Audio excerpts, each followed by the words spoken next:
Louvado seja o nosso Senhor Jesus Cristo, para sempre seja louvado. Convido você a pegar a palavra de Deus no Atos dos Apóstolos, no capítulo 10, no versículo 44. Bem, nós estamos trabalhando um seminário de vida, não é? O que nós já ouvimos falar aqui nas noites anteriores que eu estava ausente? Semeador, amor de Deus, pecado, salvação, fé e conversão, Senhor de Jesus. Já foi tudo isso já? Foi. Já, né? Amém, glória a Deus. Oi? Cura interior antes de ser. Cura interior, né? Tivemos aqui.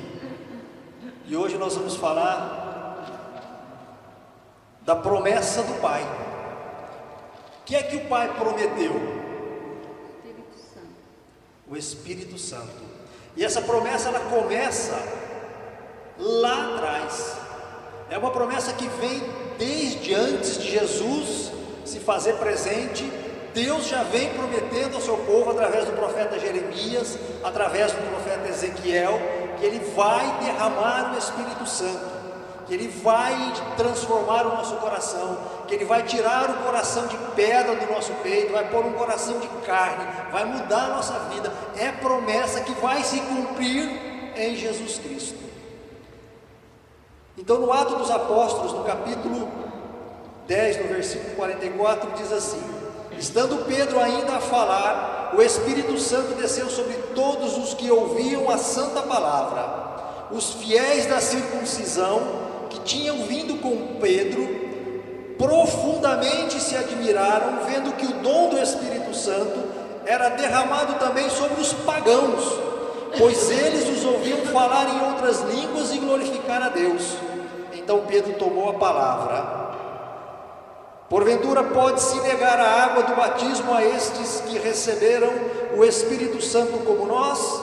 E mandou que fossem batizados em nome de Jesus Cristo.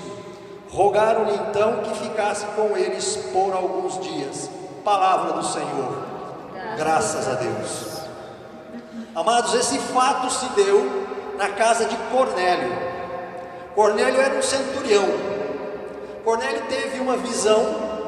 Um anjo apareceu para ele e disse para Cornélio: manda chamar um homem que está lá em Cesareia, na casa de Simão, um homem chamado Simão Pedro, para vir ter contigo. Cornélio mandou 2 servos dele e um soldado chamar Pedro.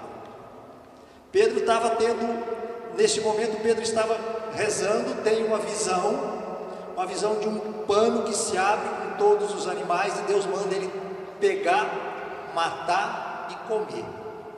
E Pedro fala para Deus assim: mas isso aí, esse animal é impuro. E Deus vai dizer para ele que quem é ele para dizer que é impuro aquilo que Deus criou? Quando ele está terminando e refletindo sobre essa visão, sobre essa experiência com Deus, os homens chegam e chamam Pedro para ir à casa de Cornélio. Pedro vai. Imediatamente Pedro vai. Ou melhor, diz a palavra que no dia seguinte Pedro vai à casa de Cornélio. E quando ele entra na casa de Cornélio, ele começa a anunciar Jesus Cristo, falar de Deus. Então o Espírito Santo é derramado abundantemente. E diz a palavra que sobre os incircuncisos, porque no início da caminhada, no início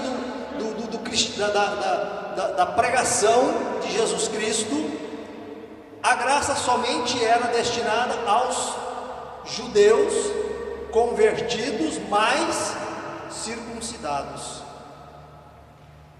Então havia um conflito entre Pedro, entre Paulo e alguns outros discípulos com relação a isso. Por que eu estou dizendo isso? Deixa eu pegar meu roteiro aqui. Gente, eu cheguei de viagem, caiu minha estante em cima da minha impressora, destruiu a minha impressora. Eu achei que minha casa tinha sido assaltada. Aí eu tive que apelar aqui, trazer o meu celular aqui. Caiu quando estava viajando. Meninas, eu tinha uma estante em cima do armário, mas não é o caso, depois eu conto para vocês. Por que eu estou falando isso? Porque nós precisamos entender que Deus cumpre sempre as suas promessas.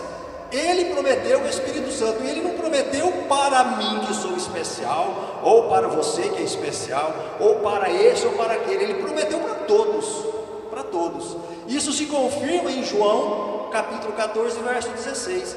E eu rogarei ao Pai, Jesus vai dizer, né? E Ele vos dará um outro Paráclito para que fique eternamente convosco. Esse momento que nós estamos aqui reunidos, Deus já havia preparado esse momento para nós. Deus já havia preparado tudo isso para que eu e você pudéssemos viver plenamente este momento. Mesmo antes de nós termos decidido estar aqui, ter escolhido vir aqui, Deus já havia preparado para eu e para você esse momento na presença dEle. Nós precisamos apenas crer, precisamos ter uma atitude de fé, que o Espírito Santo vai ser derramado sobre nós para que esta promessa de Jesus se cumpra. Jesus prometeu, está garantido pela palavra de Jesus. O Espírito Santo está garantido a eu e a você pela morte e pela ressurreição de Jesus. É garantia a presença do Espírito, porque Jesus vai dizer isso a partir do capítulo 13 do Evangelho de São João, 13, 14, 15, Jesus vai revelando a sua divindade, vai revelando a sua ressurreição, vai dizendo o que vai acontecer para os apóstolos, e ele vai prometendo isso.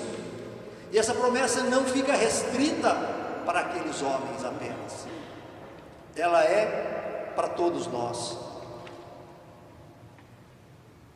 Às vezes nós temos a petulância de achar que nós não somos merecedores. E se a gente parar para pensar friamente, realmente nós não somos. Nós não somos merecedores. O único merecedor foi Jesus Cristo. Mas Ele, por sua morte e ressurreição, nos faz merecedor do seu Espírito Santo. Porque o Espírito Santo não depende da minha vontade, não depende da minha graça, não depende da minha santidade, não depende de eu ser santo, mais santo ou menos santo, não depende de eu me preparar, a partir de agora eu vou começar a me preparar para eu receber o Espírito Santo. Não depende disso. A palavra de Deus vem atestar isso. Nós acabamos de ouvir agora. Pedro não pediu o batismo do Espírito Santo para aqueles homens. Pedro não pediu a efusão do Espírito Santo para aquelas pessoas que estavam na casa de Cornélio.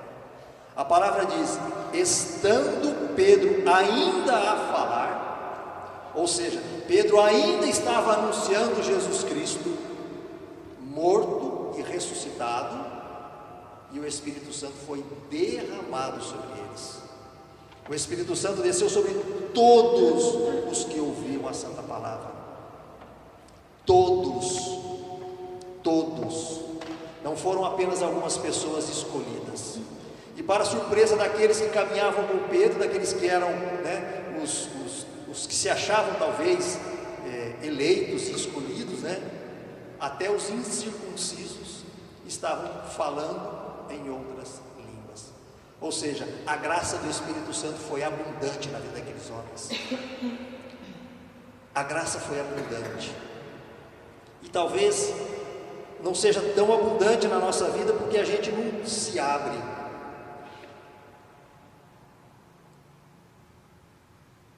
Nós não recebemos o Espírito Santo porque somos santos. Nós precisamos receber o Espírito Santo, pedir, clamar, implorar, se preciso for, para que o Espírito Santo santifique a nossa vida. Nós não podemos esperar nos tornarmos santos para receber o Espírito Santo, porque nós nunca vamos ser santos. É o Espírito Santo que vai santificar a minha vida, é o Espírito Santo que vai mudar a minha vida, que vai fazer eu perceber que eu sou pecador. Precisamos pedir incessantemente a efusão do Espírito, sem planejamento, sem impor condições, sem impor limites, ou desejar viver uma experiência que uma outra pessoa viveu. Precisamos viver a nossa própria experiência, pois Deus, em sua infinita sabedoria, sabe o que é melhor para cada um de nós. Então, eu não posso planejar esse momento. Hoje eu vou lá no grupo de oração, então hoje vai ter uma pregação sobre o Espírito Santo, então eu vou fazer um planejamento de como vai ser a minha experiência com o Espírito Santo. Eu vou chegar lá, né? Vai ter uma pessoa pregando, alguém vai rezar, nós vamos clamar o Espírito Santo, vai acontecer isso e aquilo comigo. Eu vi lá, estava lá no grupo de oração, e o Espírito Santo, quando foi pedido, uma pessoa fez isso, se manifestou assim, se manifestou assado, eu quero assim para a minha vida. Negativo, não vai ser assim. Não vai ser assim. Cada um de nós viver uma experiência única, ímpar com o Espírito Santo. A minha experiência não é igual à sua. A sua não é igual à minha. Eu vivi, a experiência mais profunda que eu vivi do Espírito Santo foi numa tarde, um fim de tarde, na casa de uma pessoa, que foi uma experiência extraordinária. Já havia vivido a experiência do batismo no Espírito Santo, já tinha um tempo de caminhada, mas daquela forma como aconteceu aquele dia comigo, foi espetacular e interessante. Essa pessoa que veio para Campo Mourão, ela é mãe da Magnéia. A Magnéia era coordenadora do grupo de casais do qual eu fazia parte. Ela orou com todas as pessoas que faziam parte daquele grupo de oração. Nós éramos em 7 ou 8 casais. Ela orou com cada uma pessoa. Eu vou ser até arrogante agora, me perdoe, mas a única pessoa que viveu uma experiência mística a partir das orações dela, fui eu. Ela orou e eu tive uma presença do Espírito Santo tão grande naquela tarde na minha vida, que eu não conseguia sair do sofá que eu estava sentado. Eu pedi um copo de água, eu não conseguia segurar o copo na mão. Tamanha era a minha, a sensação que eu vivi naquela tarde. Eu vivi há poucos dias atrás, quando eu estive em Lourdes, no Santuário de Lourdes. Tem um momento lá em Lourdes que você pode tomar um banho nas águas que saem da gruta onde Nossa Senhora se manifestou. E eu fui meio-dia para a fila, fui para o banho 3 horas da tarde, fiquei 3 horas na fila sentado, sem almoço, uma garrafinha de água na mão, um pouquinho assim, não podia sair, porque depois que você entrava você não podia sair. Quando eu entrei, foram o quê? Pouquíssimos segundos, mas a sensação que eu senti quando eu saí de dentro daquele local, foi a mesma sensação que eu tive naquela tarde quando a Maria orou comigo. Eu disse assim para as pessoas que me receberam, eu falei, eu não sei onde eu estou, parece que não tem chão aqui debaixo. Tamanha era a presença de Deus que eu sentia naquele momento. Então foi uma experiência única. Eu já vi pessoas viverem experiências do Espírito Santo totalmente maiores que a minha, diferentes. Então não adianta a gente querer. E a presença dele, gente, não dá para explicar. Foi uma coisa assim, fora do comum. Nós não podemos colocar nenhum tipo de barreira para a ação e manifestação do Espírito Santo na nossa vida. Devemos deixar ele agir do jeito que ele quer. Aí vinha uma pergunta: como que eu sei que eu fui batizado no Espírito Santo? Como que eu sei que eu vivi uma experiência do batismo e da infusão do Espírito Santo na minha vida? O que você diria? Porque às vezes as pessoas pensam que a prova maior de que eu vivi uma experiência do Espírito Santo são os dons extraordinários do Espírito. Não é. São as mudanças. O Espírito Santo, ele tem que provocar em nós, uma mudança de vida. Ele tem que provocar em nós mudança de atitude. Ele tem que provocar em nós uma busca incansável pela palavra de Deus, pela Eucaristia, pelos sacramentos. A presença do Espírito Santo, ela é visível na nossa vida quando nós fugimos do pecado, fugimos das ocasiões de pecado, quando nós reconhecemos que somos pecadores dependentes de Deus e que precisamos da presença de Deus na nossa vida para não cairmos no pecado. Não adianta nada eu ter milhões de dons, não adianta. A palavra de Deus vai dizer: tudo isso vai passar, tudo isso é coisa passageira. Só o amor, só a caridade, a fé e a esperança que permanecerão na nossa vida, firmes em nós. Tudo vai passar, o amor não vai passar. E o Espírito Santo, se o Espírito Santo é Deus, nós acreditamos que o Espírito Santo é Deus. E qual é a definição de São João para Deus? Deus é amor. Então, se o Espírito Santo habita em mim, Deus habita em mim, o amor habita em mim, e isso tem que mudar a minha vida, isso tem que transformar a minha vida. Eu tenho que ser diferente a partir disso. Eu não posso esperar que o batismo no Espírito Santo me faça um homem cheio de dons, cheio de carismas, saindo, porque tem gente que faz isso por aí e nem conhece Deus. Quantas pessoas a gente sabe que faz isso por aí e não conhece Deus? Agora, se eu quero viver uma experiência, eu preciso ter o meu coração limpo. Limpo. E qual é a coisa que mais suja o meu coração além do pecado? A falta de perdão. A falta de perdão fecha o nosso coração. Quando eu não perdoo uma pessoa, eu me fecho para ela. Quando eu não perdoo uma situação, eu me fecho para aquilo. Se eu trago mágoa, ressentimento no meu coração, eu estou fechado. Não há espaço para Deus onde há mágoa, onde há ressentimento, onde há falta de perdão. A falta de perdão, ela é um instrumento terrível, destrói a nossa vida.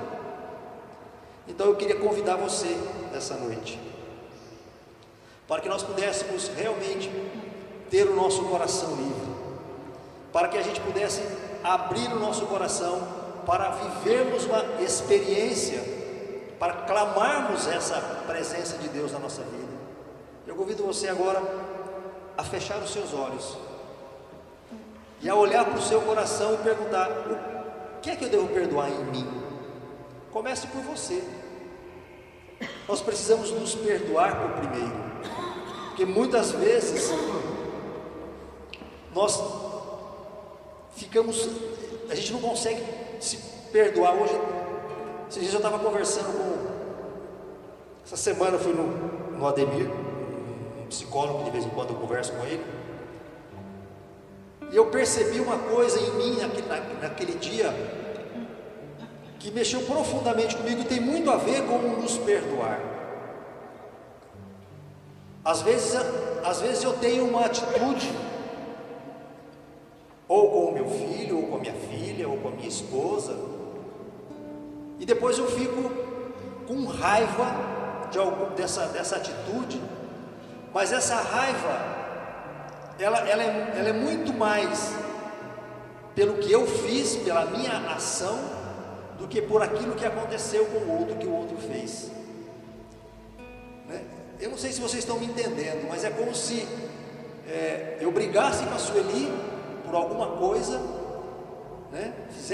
E depois eu ficasse com raiva, mas essa raiva não é da Sueli pelo que ela fez, essa raiva é de mim pela minha atitude, pela minha ação. E enquanto eu não aprender a lidar com isso, a me perdoar, a me entender, vai ser difícil eu perdoar, compreender, aceitar o outro. Então eu convido você agora a olhar para o seu coração e pedir a Deus a graça de você se perdoar por tudo que você fez, por tudo que você faz, perdoar os seus pais, perdoar os irmãos, os amigos, né? Os irmãos de sangue, os irmãos de caminhada, professor, patrão, namorado, noivo, nós que somos casados, a nossa esposa, o nosso esposo. perdoar todos aqueles que nos ofenderam. Convido você a renunciar a todo ódio, rancor, ressentimento que possa existir no seu coração.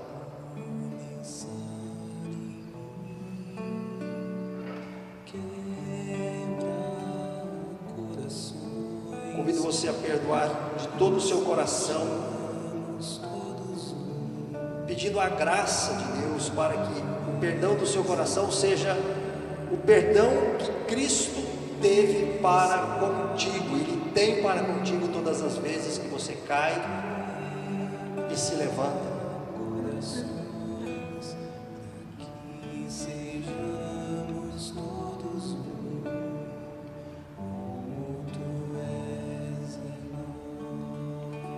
Eu convido você a trazer na sua mente uma pessoa que você tem muita mágoa e muito ressentimento, que você peça pela graça do Espírito Santo nessa noite, para que você consiga ver nessa pessoa o rosto de Cristo, o rosto de Cristo.